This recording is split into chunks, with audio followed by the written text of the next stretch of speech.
be on. Hello, everybody. Hello. What's up, y'all? Look, sometimes you gotta get it in where you can fit it in. He laying on the bed on the computer, and I was like, I'm about to do this video right now. So we're answering a question. This is the question of the day. I almost forgot the question.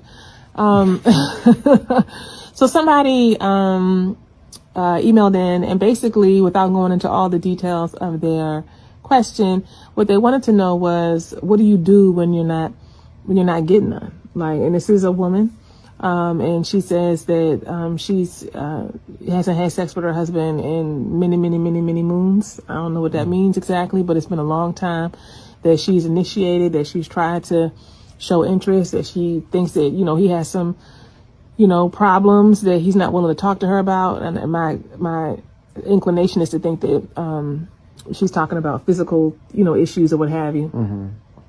And she's like, I don't know what to do. Like, I can't stay like this. So that's the question. What do I do? Mm-hmm. So, what you got to say? I don't know, babe. What?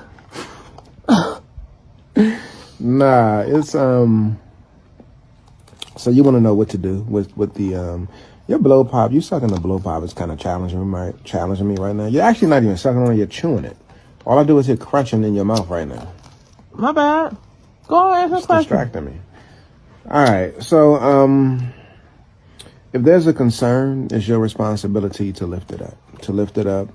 She has. I know she has. But I'm just reiterating the point that if it's your concern, it's your responsibility to lift it up. And it's your responsibility to lift it up over and over and over again. I think that the most important thing that you can do outside of lifting it up is creating a sense of safety so that he feels comfortable expressing what he got going on, what the issues are, what the challenges are, but also indicate what the need is on your part.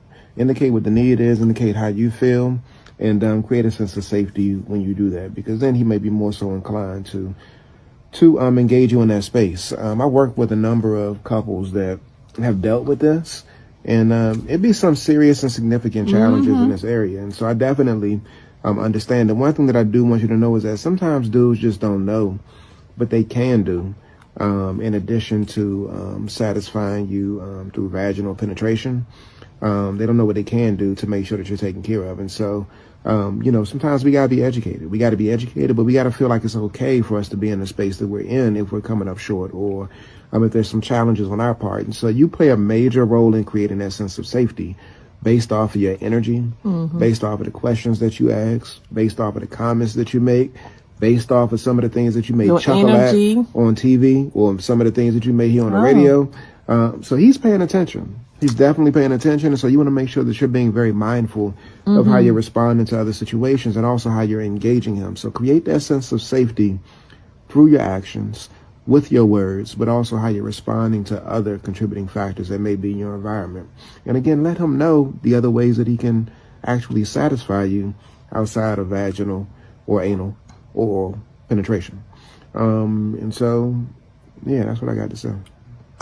So let me just say this. I mean, the other piece I just want to add in is that sometimes I think the partner who is having difficulties, sometimes it's because it's a physical issue.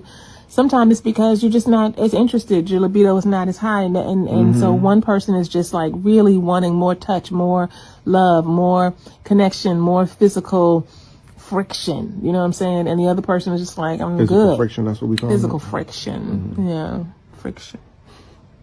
But here's the thing to pay attention to.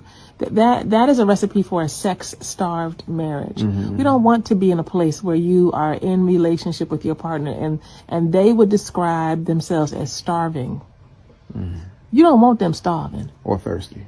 You don't want them thirsty. You don't want that. So you got to pay attention to the fact that even if your libido is not as high, even if there are, you know, times where, you know, like I do something, you know, once a month or once every other month or once a quarter. That's not good enough. You can't stay in that place. And so sometimes I think people who are having a hard time, you know, you kind of think like it's just sex. But our relationship is so much bigger than that.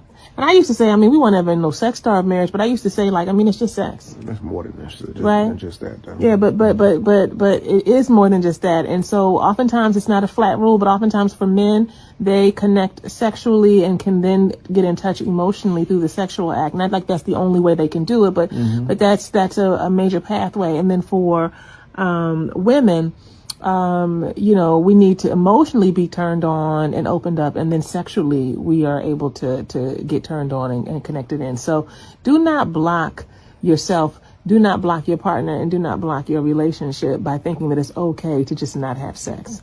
A healthy relationship requires sex. And I know the person who wrote in here is like, yeah, I know that. That's my problem. Like he's not giving it to me. But I just wanted to add that piece on because I think there are a lot of people who can resonate with the person who's just not as interested or just has issues or difficulty in that area. And they're like, look, life be lifing and this is a lot going on. But guess what?